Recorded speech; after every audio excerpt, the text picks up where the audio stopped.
Ahí estamos. Bien, hola, buenas tardes. ¿Cómo estás, Damián? Buenas tardes. ¿Cómo estás, Natalia? Soy muy bien, gracias. Soy Natalia Moreno, soy abogada chilena. Estoy acá invitada por el profesor Damián Pizarro. Soy alumna del programa de cursos intensivos válidos para el doctorado en Derecho de la Universidad de Buenos Aires. Le propuse a Damián que esta tarde pudiéramos conversar brevemente acerca del tratamiento de la violencia intrafamiliar, en especial la violencia de género, y que pudiéramos mostrar desde nuestras visiones, desde nuestros sistemas normativos, cómo está tratado este punto que es tan importante para la justicia social, para la paz, ¿cierto? Y la seguridad en especial de las mujeres, tanto en Argentina como en Chile. Muy bien. Bueno, yo también me presento porque viste que esto puede llegar a cualquier lado. Así que mi nombre es Damián Pizarro, también abogado argentino, ¿sí? De la Ciudad Autónoma de Buenos Aires y de la provincia de Buenos Aires. Soy también alumno cursante de los cursos válidos para el doctorado intensivo de la Facultad de Derecho de la Universidad de Buenos Aires. Soy abogado en ejercicio, profesor de la Universidad de Buenos Aires, también profesor de la Escuela Argentina de Negocios y de la Universidad de Belgrano. Bien, y estoy acá con la profe, con quien obviamente nos conocemos y nos une los cursos válidos para el doctorado, pero también, bien, nos une esta tarea, ¿no? La de trabajar y seguir compartiendo experiencias y conocimientos, y desde ya, bueno, para mí es un honor y un súper privilegio tomar este temita de la violencia por motivos de género, bien, o violencias, bien, como tal vez nosotros lo tenemos en nuestro sistema normativo. Habla, bueno, obviamente de esta práctica estructural que viola directamente derechos humanos y que afecta las libertades más fundamentales. Bien, y que en nuestro caso, en el sistema argentino, no solamente comprende a las mujeres, bien, sino también a aquellas mujeres que forman parte también del colectivo LGTBIQ+. Bien, entonces, bueno, ahí también esto que tiene que ver con la discriminación, con la agresión, con el hostigamiento, con la degradación por identidad de género, bueno, es algo que también está incluido dentro de lo que nosotros llamamos violencia por motivos de género. Natalia, Perfecto. Damián, y tengo yo una pregunta para ti. dale. En el sistema argentino, ¿tienen ustedes una ley federal que aborde lo que es la violencia intrafamiliar o la violencia de género? Sí, nosotros tenemos un sistema que es obviamente una ley nacional. Para los que no saben, Argentina es un país federal, bien, y particularmente en Argentina, que se divide en provincias, más bien podrían llamarse estados, pero bueno, herencia española se llaman provincias, tenemos lo que se conoce como un estado federal que trabaja en un sistema, o sea, mejor dicho, que se desarrolla de una forma mixta.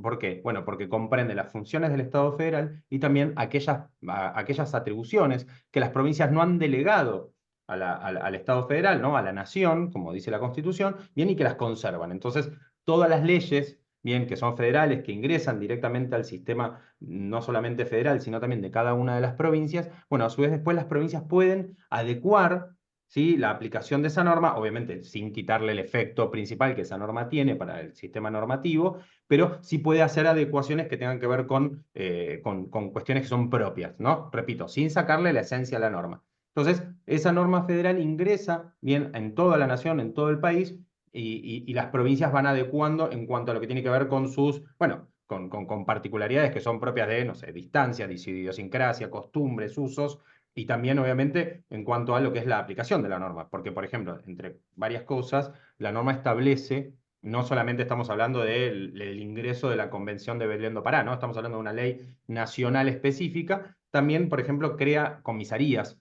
¿no? Comisarías de la mujer para la atención de diferentes denuncias. No me quiero adelantar en el tema. O, por ejemplo, la Oficina de Violencia Doméstica que depende de la Corte Suprema. Entonces, esa ley nacional envía esa orden de crear, por decirlo de algún modo, todo este tipo de dependencias y este tipo de instituciones. Y bueno, las provincias tienen no solamente el deber de adecuar sus sistemas y sus normativas internas, sino también, obviamente, de proporcionar estos espacios. Perfecto. Bueno, eso es interesante para mí, que lo miro desde nuestra realidad, que nosotros en Chile somos un estado unitario. Por lo tanto, todo el sistema normativo aplica sin distinciones y sin posibilidad de aplicaciones diferenciadas al interior de lo que nosotros también tenemos provincias, pero además tenemos las regiones, que es como la división administrativa mayor dentro del territorio. Nosotros tenemos una norma, que es la Ley 20.066, que regula la violencia intrafamiliar en general. Además, aparte, hace muy poco tenemos operativa la Ley de Identidad de Género, que reconoce el derecho a la autoidentificación con la percepción personal, ¿no?, de la vivencia del género para las personas. Y bueno, y dentro de nuestro sistema de violencia intrafamiliar, nosotros en Chile somos como bien estructurados para nuestra técnica legislativa, siempre tenemos los conceptos de aplicación, los principios generales, el procedimiento, está todo como bien ordenado. Y ahí tenemos dos situaciones de tratamiento de la violencia intrafamiliar. Tenemos la violencia intrafamiliar, por decirlo de alguna manera, de menor envergadura, que son hechos puntuales, no recurrentes, de maltrato que se dan al interior de una familia y que van a ser conocidos por la jurisdicción de los tribunales de familia. Y luego tenemos la tipificación del delito de maltrato habitual, que tiene que ver, perdón, con cuestiones relacionadas con la habitualidad en la ocurrencia de estos hechos de maltrato. Lo que la ley chilena lo tipifica como delito, por lo tanto va a ser competencia de conocer del sistema penal. En estos dos modelos de abordaje de la violencia intrafamiliar, eh, el juez tiene la posibilidad, apenas se presenta la denuncia de violencia, de disponer de lo que llamamos medidas cautelares. Yo no sé si en Argentina tienen la misma terminología Ujú.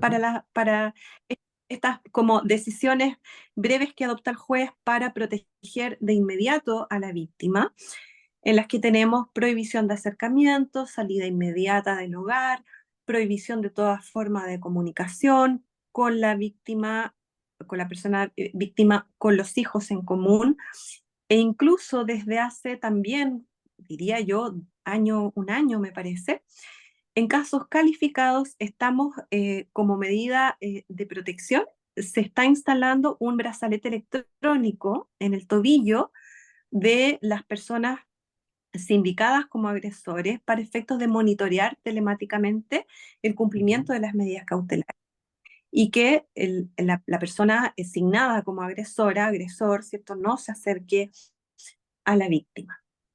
¿Tienen ustedes en Argentina un sistema parecido? Sabés qué, Natalia? Obviamente súper interesante lo que me contás y a veces estas conversaciones nos sirven como para darnos cuenta de cómo fueron avanzando, vamos a decir, a la par algunos procesos, ¿no? Que si bien a veces creemos que o nuestro sistema, no voy a decir es mejor, pero tal vez puede ser más avanzado o que fue mejorando con el tiempo y tal vez salvo algunos avatares que tal vez obviamente fueron distintos porque por diversos movimientos normativos o mismos movimientos sociales, estamos en una situación bastante similar. ¿Por qué?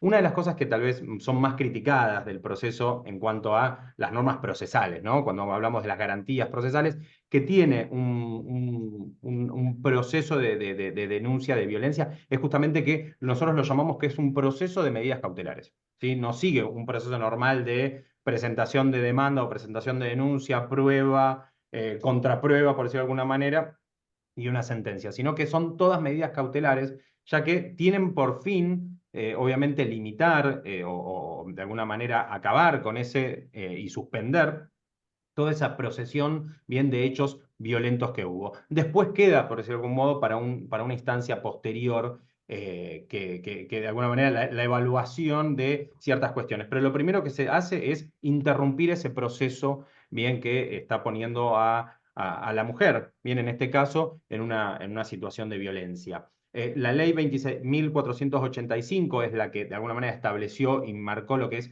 el camino de prevenir y sancionar prevenir, sancionar y erradicar la violencia contra las mujeres en todos los ámbitos, y luego por modificaciones de la 27.501 y de la 27.533 se incorporaron modalidades. Bien, en esto creo que vas a compartir que si bien la violencia es una, bien, existen modalidades para, más que nada, para poder identificarlas, bien, y también para educar. ¿No? No solamente educar al agresor, sino también educar a la víctima en cuanto a poder determinar y poder autovalerse y poder hacer una denuncia, ¿no? Hablamos de violencia física, violencia psicológica, violencia sexual, la económica y patrimonial, la violencia simbólica y la política también, bien, que es muy importante y que en Argentina por lo menos se incorporó o se luchó directamente con lo que fueron los cupos de género, ¿no? Esto de erradicar justamente la discriminación a la hora de la participación política, que tiene que ver con Claro. el derecho de primera generación de participar en la vida política, bien, y de ser parte de una opción política, ¿no?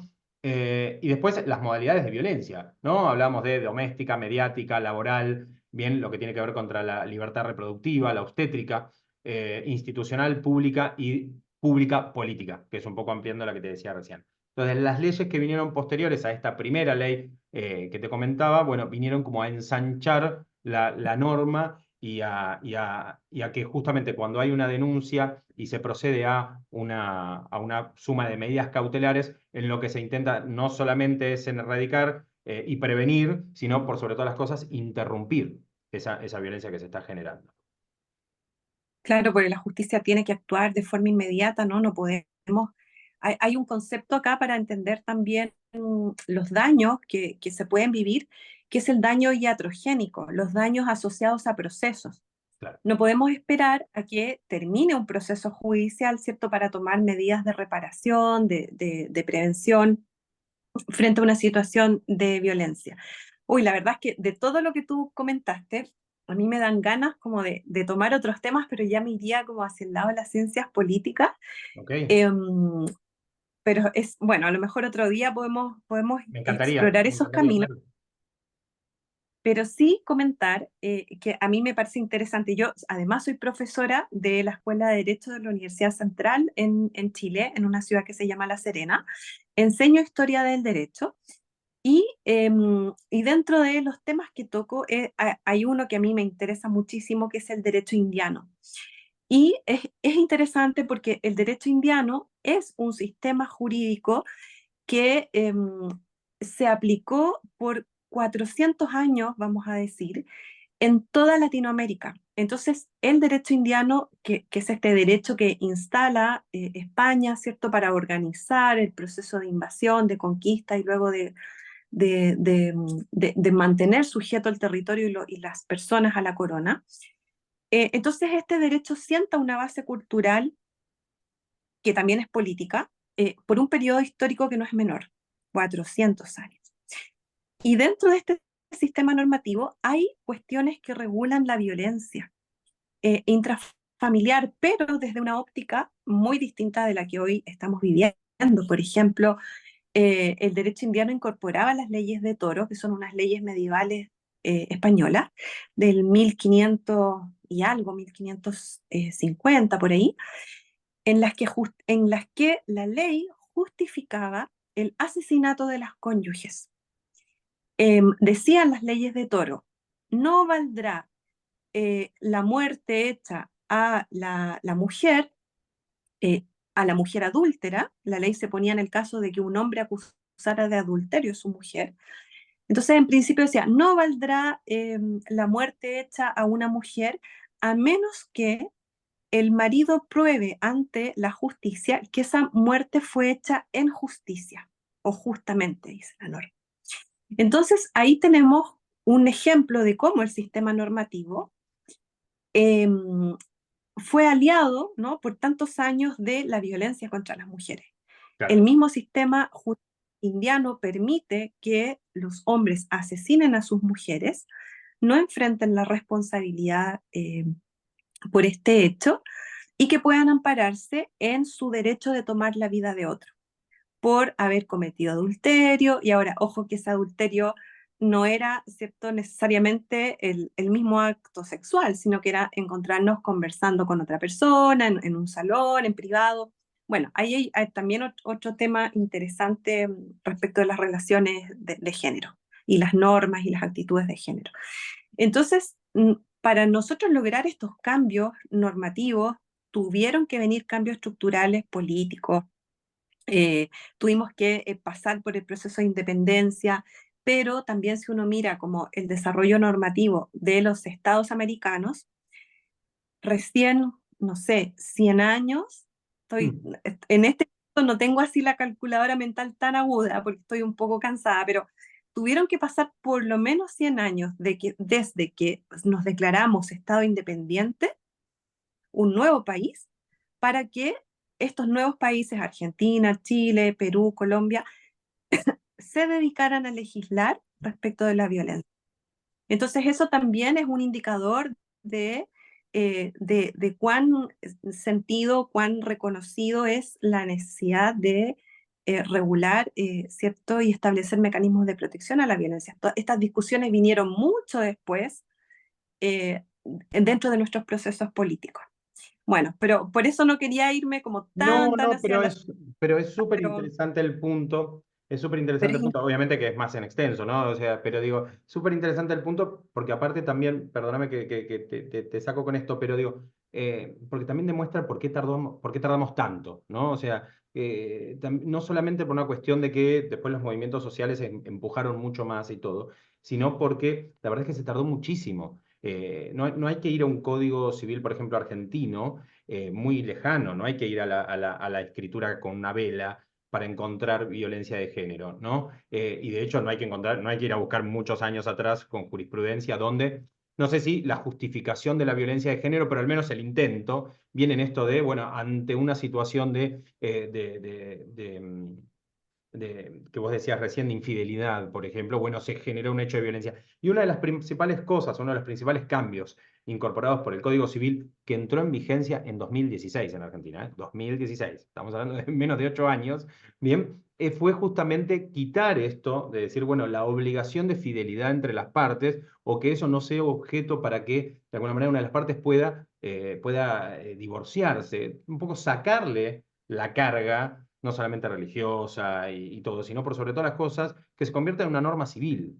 Bien, y la norma civil es una norma de las partes, o sea, comenzó una separación entre el Estado y lo religioso, y eso también empuja, bien, y ha permitido que con el tiempo, bueno, nada, no estoy diciendo que es lo mismo, pero sí están íntimamente ligados, que sacarle esa carga emotiva a los vínculos civiles y todo. Y que ello obviamente sirva en algún momento para justificar. Yo estaba justamente recién, hace un rato, leyendo cosas, por ejemplo, que tienen que ver con los tipos de violencia y protocolos y demás, y también, y me choqué justamente con esto, así que mirá qué accidente o qué causalidad, y que obviamente hablaba sobre la justificación de la violencia de género, ¿no? En qué casos se ha intentado justificar y hasta en qué casos ello limitaba el acceso a la justicia, ¿no? Decir, bueno, pero si vos cometiste adulterio y como en respuesta a eso te llevaste un correctivo, bien, que era la violencia, bueno, no sé qué es lo que vas a reclamar, porque bueno, un poco como que te lo buscabas o te lo ganaste. Entonces, bueno, nada, justo me acordaba de un caso particular, un caso puntual de eso. esto tiene que ver con lo que llamamos las normas, actitudes y relaciones de género, Claro. eh, que son básicamente consensos sociales en los que la sociedad nos impone, nos norma los comportamientos a los hombres y las mujeres. Y dentro de estas normas, actitudes, relaciones de género están estas ideas preconcebidas, perdón, No pasa nada, estoy un sí. poquito, están estas ideas preconcebidas instaladas desde la cultura en Claro. la que los hombres son temperamentales, son celosos, son esclavos de sus impulsos, las mujeres son románticas, no controlan sus emociones, se desregulan fácilmente. Entonces, estas ideas culturalmente instaladas eh, eh, sirven a veces, ¿no? Como justificativos, como tú muy, muy bien explicas. Afortunadamente, el paradigma social está cambiando. Hoy día nos estamos cuestionando estas normas, estas actitudes, estas relaciones de Estos género estereotipos, y, ¿no? y claro, estamos rompiendo los estereotipos de género Claro. y las actitudes y las normas sociales, etcétera, y nos estamos atreviendo a ir a otros, a vivir conforme a otras normas. Y eso también es una contribución a la paz social y a la paz y la seguridad individual. Yo quería comentar, porque quiero después, pensando en que tal vez esto va a llegar a personas que trabajan en el ámbito judicial en relación a la violencia de familia, quería comentar algunos aspectos que considera la ley chilena para entender cuándo estamos frente a una situación de violencia. A ¿ya? ver. Porque no todo conflicto que se vive dentro de una familia va a categorizar como un conflicto de violencia intrafamiliar. A Hay, ver. hay otras situaciones que tal vez otro día pudiéramos hablar, que se llaman las interferencias parentales, ya que tiene que ver con proyecciones de los roles dentro de la familia, que son interferidas por nuestros sistemas de creencia, ¿ya? Pero eso, por ejemplo, discusiones, típicas discusiones que se daban con ocasión de las visitas de los hijos, papás separados, se entregan al niño, la mamá lo entrega impecable, súper bien vestido, las zapatillas limpias, el mejor buzo, le decimos acá en Chile a la ropa deportiva, no, no sé en Argentina. Y el papá venía de vuelta y cuando lo entregaba, el chico venía sucio, con el pelo lleno de tierra, las zapatillas sucias, el buzo roto. Entonces, el uno se acusaba al otro de los dos ser intolerantes y violentos, porque la mamá le decía, mira, esto tú me lo devuelves sucio, roto, no entiendes la importancia y yo te lo entrego impecable. Y el papá le decía, es que para mí lo más importante es que juguemos, que lo pasemos bien, que tengamos experiencias agradables juntos, ¿no? En este espacio tan poquito que yo tengo. Y estos conflictos a veces terminaban en tribunales como denuncias de violencia intrafamiliar, cuando más bien son conflictos derivados de interferencias parentales de los roles con los que los papás se proyectan en esta relación. Bueno, eso tal vez otro día lo podemos conversar No, pero eso, pero a eso, propósito.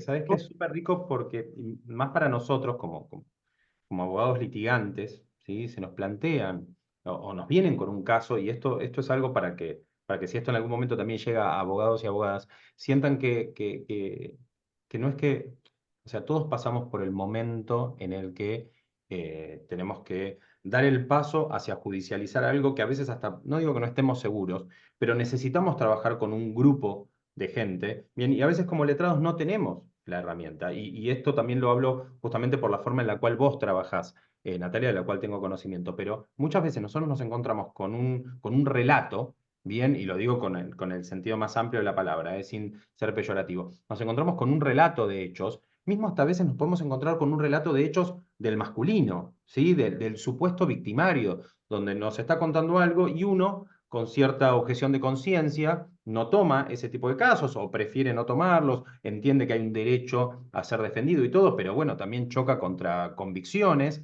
y dice, bueno, a ver, escuchemos bien o llevémoslo a esto o a lo otro y hemos acercado a personas a un análisis psicológico para ver si ese análisis psicológico arroja cierto perfil de persona o de hombre violento o de víctima o de victimario. Entonces uno trata de alguna manera de pisar, por decirlo de alguna manera, lo más seguro posible. Pero en ciertos casos uno se encuentra ante cierto relato que, bueno, roza esta violencia intrafamiliar o un conflicto intrafamiliar que puede ser resuelto y que debe ser prevenido, o mejor dicho, que debe ser resuelto, pero también debe ser atendido. Y muchas veces caen en abogados como si de alguna manera esto sea judiciable o sea para resolverlo de esta manera. Y lo cierto es que en una discusión de familia judicializada, pierden ambas partes, ¿no? Esto es como un juicio de alimentos, ¿no? En un juicio de alimentos pierden los dos, no es que la madre o el alimentante o el alimentado sale ganando, no, no, lamentablemente se genera una corrosión en la relación, entonces uno trata a veces de evitar una judicialización innecesaria. ¿Sí? Que se entienda que es innecesaria. No estoy planteando ante una violencia notoria, palmaria, ante una situación que hay que sí o sí prevenir, o mejor dicho, hay que interrumpir. Estamos hablando de algo que se puede prevenir, bien, y tal vez trabajando con algún tipo de otra coordinación, ¿no? Algún otro tipo de análisis, y que lamentablemente, por decirlo de algún modo, los abogados o abogadas no es que lo tenemos no lo tenemos tan a la mano. Bien, tenemos al derecho a la mano y a la práctica nuestra y a los usos y costumbres en cuanto a situaciones así. Sí, mira, me hiciste acordar de una frase. Bueno, yo soy, además de abogada, soy coordinadora familiar Ujú. o coordinadora parental, que también se conoce así esa práctica. Y uno de los psicólogos con los que trabajo me dijo el otro día una frase muy cierta. El derecho no sirve para interpretar las emociones. Ok, bueno, Y bien. con eso El ya me dio una tremenda... también hay una que dice, el que solo sabe de derecho nada sabe o nada sabe de derecho, justamente así, porque no nos podemos limitar a eso. Perdón que te interrumpí por esa frase también. Bueno, yo creo que en uno y otro lado de la cordillera entendemos la necesidad de aproximarnos a la violencia desde distintas disciplinas y ahí también la importancia del trabajo interdisciplinar. Yo acá en Chile tengo un centro para la familia que se llama Co-y-Parenta, en el que nos dedicamos a la coordinación parental. Nos pueden encontrar en las redes sociales, en Instagram, en @coordinación parental, para saber un poco más de nuestro trabajo. Y tenemos un equipo de profesionales, trabajadores sociales, mediadores, coordinadores parentales, psicólogos y yo también como abogada del equipo, en los que acompañamos a las personas en sus procesos de reorganización familiar post ruptura o en medio de un conflicto. Bueno, y precisamente te quiero comentar un caso de violencia intrafamiliar que tuvimos hace poco en nuestro equipo. Para eso, previamente, contarles un poquito que en Chile nosotros tenemos ciertas definiciones normativas, legales, que están en el artículo 5 de la Ley de Violencia, que nos definen y por lo tanto nos dan algunos elementos para poder aproximarnos y analizar si estamos frente a una situación de maltrato. Dice la norma que es constitutivo de violencia todo maltrato que afecte la vida, la integridad psíquica, física, de quien tenga o haya tenido la calidad de cónyuge del ofensor o una relación de convivencia. Entonces no discriminamos en la legalidad del vínculo. Incluso también puede ser respecto de parientes por consanguinidad o parientes políticos, los afines, hasta el tercer grado inclusive, del ofensor, del cónyuge o del actual conviviente. También tenemos otra figura de violencia intrafamiliar, que es aquella que ocurre entre los padres de un hijo en común o que recaiga sobre una persona menor de edad, adulto o discapacitada, que se encuentre bajo el cuidado o dependencia de cualquiera de los integrantes del grupo familiar. Y por último, tenemos también cuestiones relativas a la violencia económica, ¿no? Define la ley a la violencia intrafamiliar en el contexto económico como conductas ejercidas en el contexto de relaciones afectivas o familiares que tengan como objeto directo la vulneración de la autonomía económica de la mujer, la vulneración patrimonial o la subsistencia económica de la familia o de los hijos. Y la norma refiere a reiterados incumplimientos en el deber de proveer alimentos, con el propósito de ejercer control sobre la mujer o sobre los recursos económicos o patrimoniales o generar la dependencia o menoscabo de este patrimonio en la mujer o en los hijos.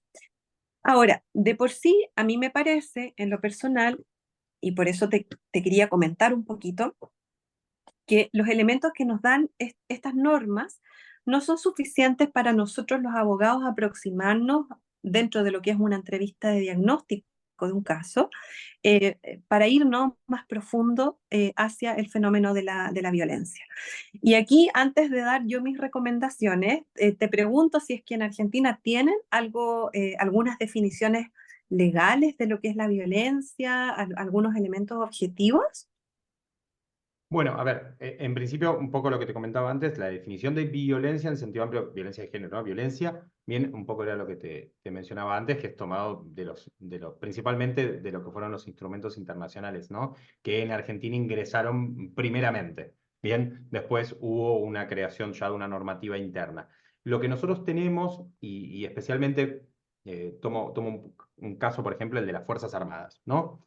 Además de la ley nacional, además de las leyes que pueden de alguna manera, por decirlo de algún modo, ir más a lo específico, por ejemplo, las Fuerzas Armadas tienen un mecanismo de atención o de detección en cuanto a lo que tiene que ver con la violencia intrafamiliar, ¿no? Digo, porque diste el caso del ejemplo de la violencia intrafamiliar, no sé si me permitís este ejemplito. La violencia intrafamiliar, por ejemplo, es entendida como toda acción, bien que algún miembro de la familia, ¿sí? En relación de poder, dice específicamente, y sin importar el espacio físico donde ocurra, perjudique el bienestar, la integridad física, psicológica, la libertad y el derecho al pleno desarrollo de otro miembro de la familia. Si la violencia intrafamiliar ya obviamente se desprende de lo que tiene que ver con la cuestión del género, bien, pero bueno, específicamente estamos hablando del núcleo de las Fuerzas Armadas, que nada, no quiero, repito, no es que esté apuntando a un sesgo, bien, pero está orientado, sí, principalmente a un personal, bueno, mayormente masculino, ¿no? Porque el personal de las Fuerzas Armadas históricamente es mayormente masculino y, por qué no decirlo, machista, ¿no? Porque obviamente esas instituciones suelen ser así. Pero con el correr del tiempo, con el pasar del tiempo, eso ha virado, obviamente, y hoy tenemos una gran cantidad de personal femenino, justamente y gracias a que se ha apuntado a la participación del otro género, bien, en cuestiones que tienen que ver con las Fuerzas Armadas.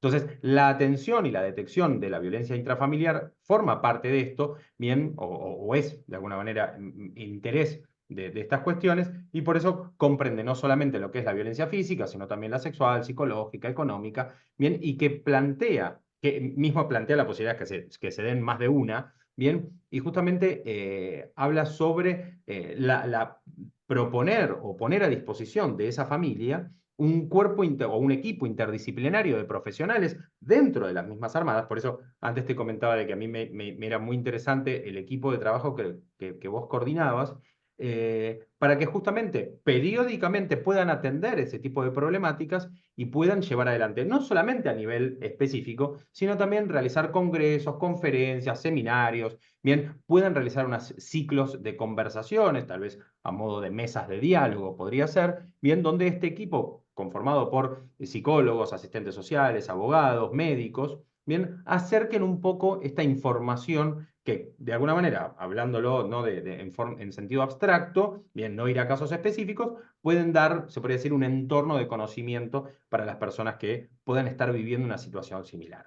Después sí, obviamente hay una cuestión más que va a la prevención de casos específicos y todo, que para eso sí hay una normativa interna, una disposición permanente interna, bien que establece justamente en el caso del personal naval, una cuestión así, bien que, bueno, existan centros preventivos, bien, pero lo cierto es que ya que existan estos equipos, y tomé el caso de la Armada porque es algo que busqué muy específico para que nos sirva al ejemplo y tal vez donde uno puede ver o donde vio durante mucho tiempo, bueno, que era una cuestión muy puntual, o sea, una cuestión que de alguna manera la mayoría de los casos, o esta cuestión de la posesión de arma y demás, bueno, podía llevar a vincularse con situaciones de violencia intrafamiliar como más corriente, ¿no? Lamentablemente.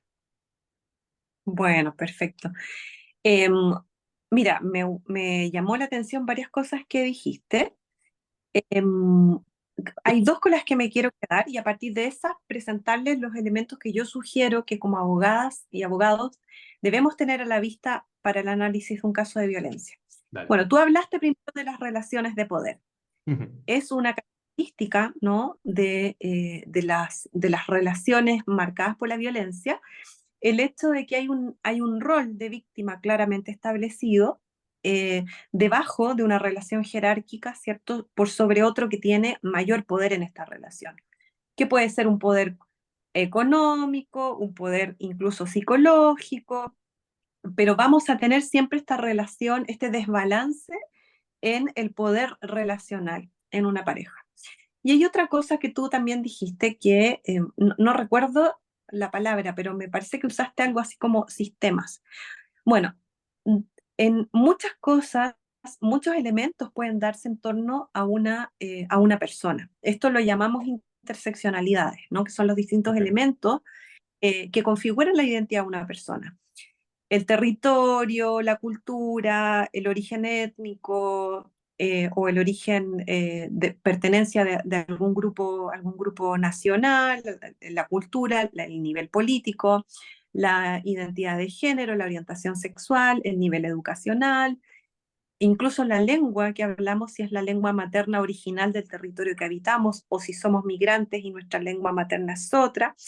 Hay una serie de elementos que nos muestra esta óptica de la interseccionalidad, que nos va a mostrar el poder que tiene una persona. Estos elementos definen el poder con el que yo me relaciono con el entorno.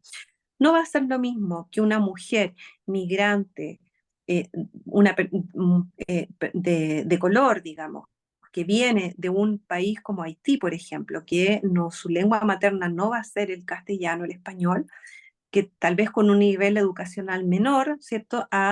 Y que está viviendo en un territorio rural, no va a ser la misma experiencia de violencia ni del proceso de acceder a la justicia para esta mujer que para una mujer profesional con un nivel educacional más desarrollado, hispanoparlante, ¿no? Que vive en una zona urbana.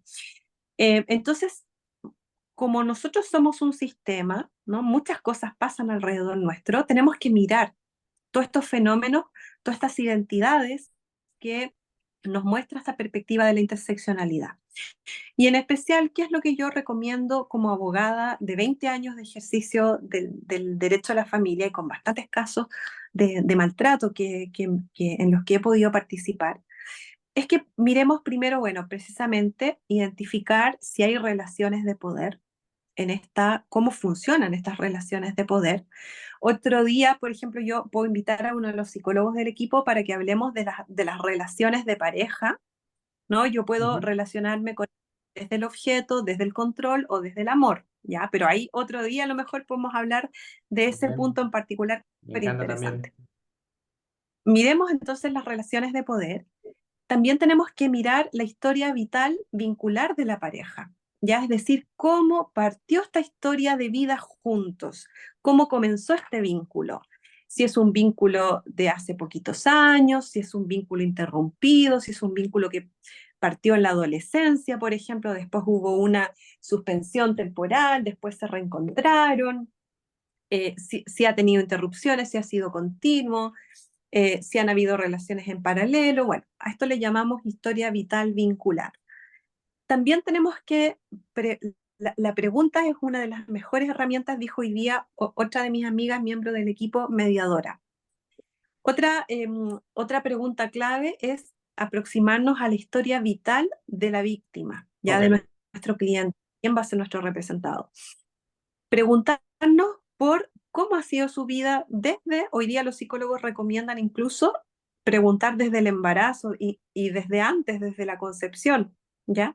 Hoy día los psicólogos están mirando la historia vital de una persona desde antes de que esta persona naciera, en qué contexto fue concebida, si fue buscada, si no, bueno, un poquito conocer la historia de la persona. A mí me encanta, en general, aproximarme a las historias de vida de las personas, porque nos van a explicar mucho Sí, del claro. funcionamiento adulto, conocer cómo fue el funcionamiento, por ejemplo, en la infancia, en la adolescencia, dónde estudió, si es migrante, si trabaja, dónde vive, con quién vive, etc. Otro indicador importante que como abogados tenemos que explorar es el grado de sintomatología y evaluar si es coherente con la agresión ya descrita. Wow. Eh, Nosotros hacemos un relato de hechos constitutivos de maltrato, probablemente vamos a tener sintomatología emocional asociada. Es decir, van a haber quiebres Ujú. emocionales, van a haber momentos que tal vez se va a necesitar un espacio. Siempre tenemos que ir mirando, ¿cierto?, la respuesta emocional corporal frente a un relato. Ahora, también es importante que dentro de la historia vital de la persona, en el punto anterior que les comenté, que exploremos también si, por ejemplo, hay algún diagnóstico de autismo, ¿ya? Que es otro punto que a lo mejor otro día podríamos hablar. Yo trabajo también muy de cerca con una querida amiga que es activista por el autismo en mujeres. Su colectivo se llama Mujeres TEA en Justicia, porque las mujeres por mandato social, porque estamos pensadas para ser más sociables, más parlanchinas, más, qué sé yo, más, que nos conectamos más rápidamente, Claro.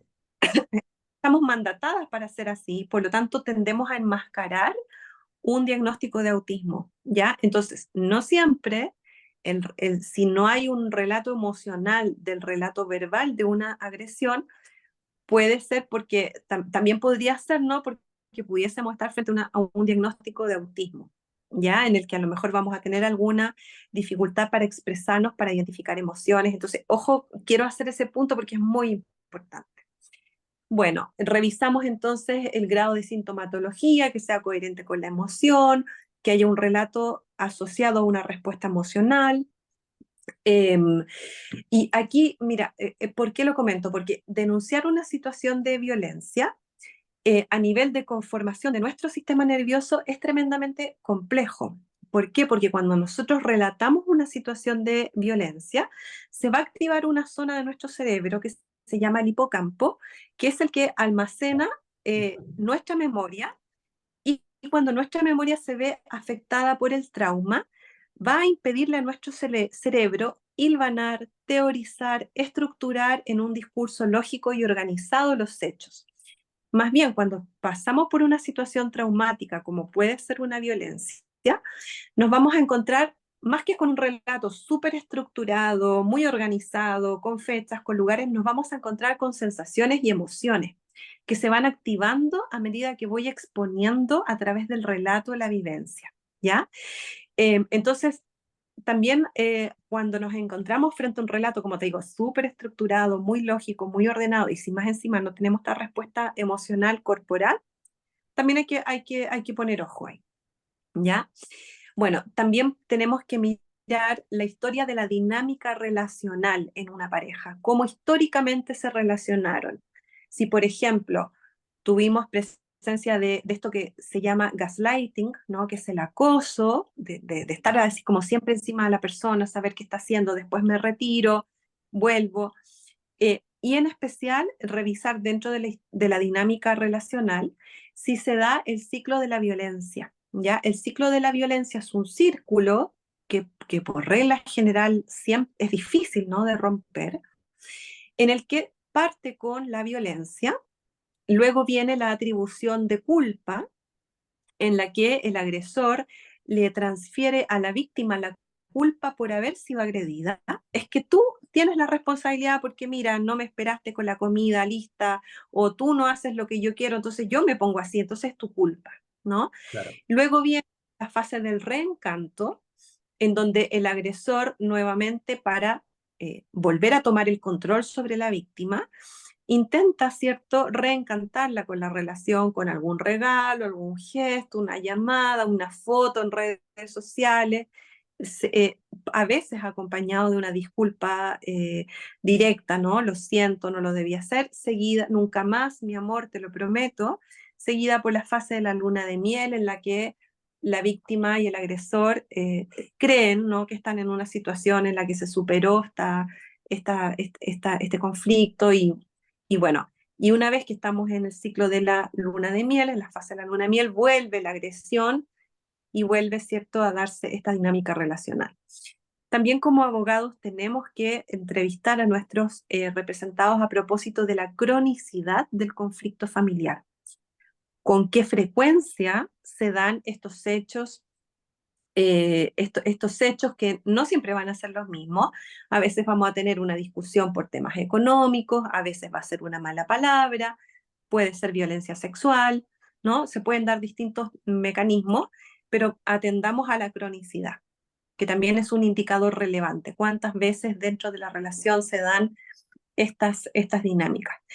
También tenemos que mirar los estereotipos de género que están justificados socialmente al interior de este grupo familiar. Es que él es muy machista, señorita, ¿no? Que a mí hace poco una persona me relataba, él es muy machista, su familia lo crió así, o yo como mujer soy muy machista, entonces yo cocino, yo lavo, yo plancho, ¿no? Miremos un poquito estos estereotipos de género, porque los estereotipos de género son los que nos muestran hasta dónde llega la violencia, el límite social tolerable para la violencia, en especial la masculina. ¿Ya? Ahí, digamos, te pongo un solo ejemplo. En el caso chileno, la violación, el delito de violación, requiere la penetración de la víctima, el acceso carnal, anal, oral o vaginal. Y por lo tanto, ¿quién determina si va a haber violación o no y la sanción consecuente? No es la víctima ni la vivencia de la víctima, es el agresor, el cuerpo y la voluntad del agresor.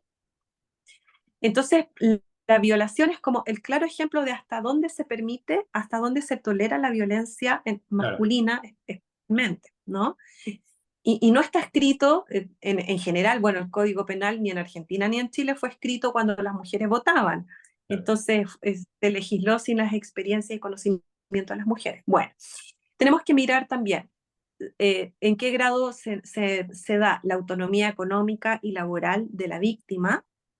Estos son factores de protección en la medida que las mujeres trabajan, son autónomas, van a estar más protegidas, ¿cierto?, de sufrir la violencia. Tenemos que preguntarnos si hay consumo abusivo de sustancias de riesgo, el alcohol, las drogas, medicamentos. Eh, También tenemos que preguntarnos sobre el rol parental de los adultos, cómo ellos proyectan su rol de madre, de padre en relación a los hijos. Ahí hay otro tema que otro día podemos tocar, que es el de las competencias parentales, ¿ya? Que son las capacidades de nosotros padres.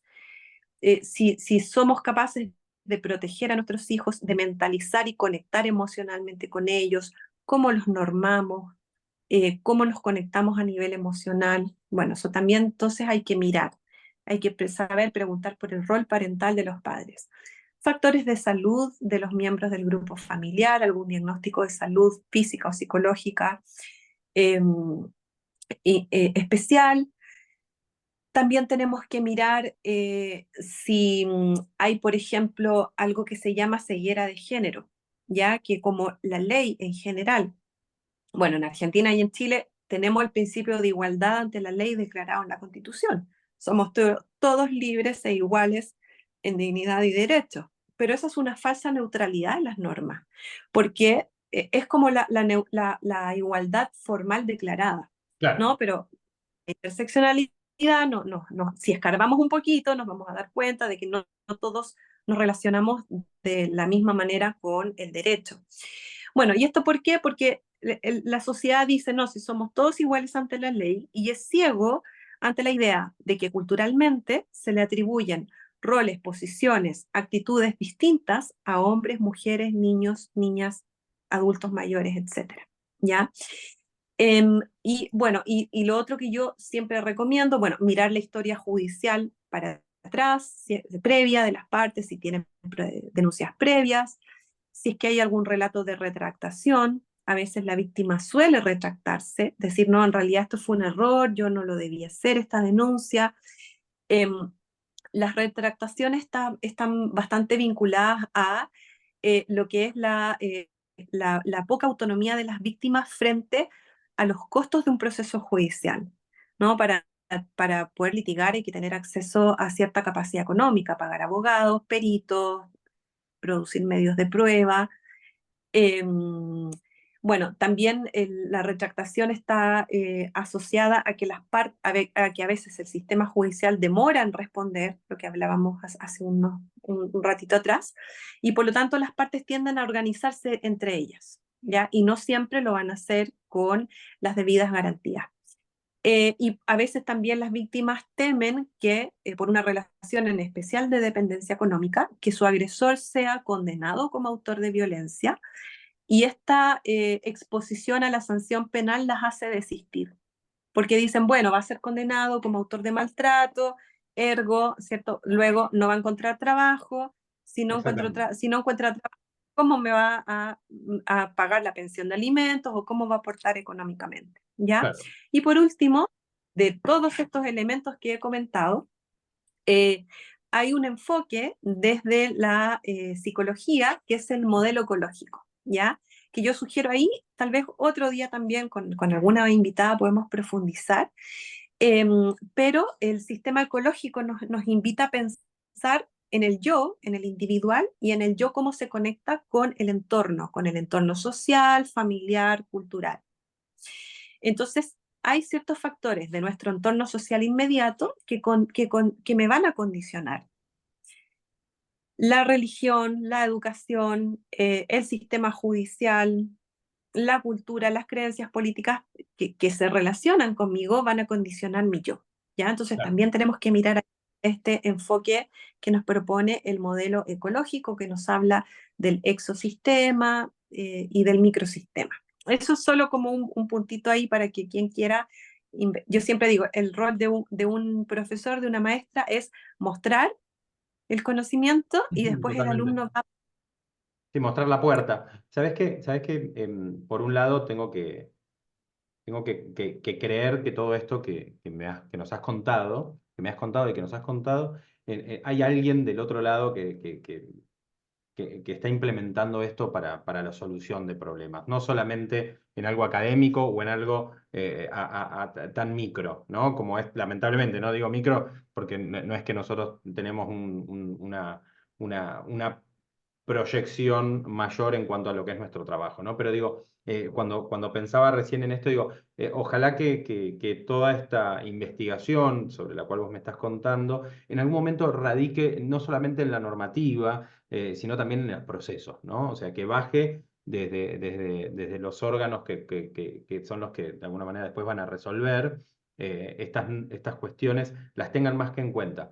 Porque para que no quede solamente en actividades de los abogados o en equipos interdisciplinarios como el que veníamos hablando, y que no sé, victim blaming, ¿no? Que no quede, ¿no? Esta cosa del sentimiento de la víctima culpable, de la mujer culpable y todo, que no quede solamente en un concepto y que de alguna manera nosotros digamos, che, mirá lo que tengo acá adelante, tengo esta situación que se está dando, mirá cómo se siente culpable, qué tremendo. No, sino que también del otro lado, a la hora de entender, a la hora de resolver una cuestión desde los tribunales, también se tenga más que en cuenta. Tengo como muchos puntos que voy aprendiendo de lo que nos has contado, de lo que me has contado. Hay uno que me llama mucho la atención y te había comentado también en otra oportunidad, que es esto de cómo se percibe la violencia más allá del relato, ¿no? Esto que me contabas vos de la parte histórica, de hacer como un análisis mucho más profundo y también medio mismo en la actitud. Y acá tengo que ser autorreferencial con una mínima anécdota, que es el año pasado, este año también, pero el año pasado tuve la oportunidad de participar de un congreso internacional en Brasil, un seminario en realidad internacional de derecho latinoamericano, que tiene un punto de partida que es el Derecho sin Fronteras. Y el año pasado específicamente participé el aula, una profesora espectacular que es Maisa Kelly Nodari, que es una profesora de Derecho de Familia y es especializada en cuestión de atención de casos de violencia. Y un sábado, el mismo sábado que yo tenía el vuelo de vuelta, me invitó a una clase suya a la mañana y pude hacer como una especie de roleplay en cuanto a lo que tiene que ver con la detección de el lenguaje no verbal violento y también el lenguaje no verbal de la víctima, ¿no? Que es un poco lo que tal vez a veces es la cáscara de lo que nos están contando. No digo que sea la profundidad, no creo que sea en lo único en lo que hay que fijarse, pero a veces nos ayuda un poco como para entender, ¿no? Y la verdad es que en la previa de dar esa clase yo había estado mirando, y acá soy súper sincero, mirando notas, mirando a especialistas, pero digo, no es que lo profundicé, como te digo, no, la verdad que me leí una tesis, no, mucho video de interés, aprovechando las redes y aprovechando también lo que viste, muchos comparten, y había visto justamente esto, ¿no? Lo que tiene que ver con las personalidades dominadoras, las personalidades agresivas,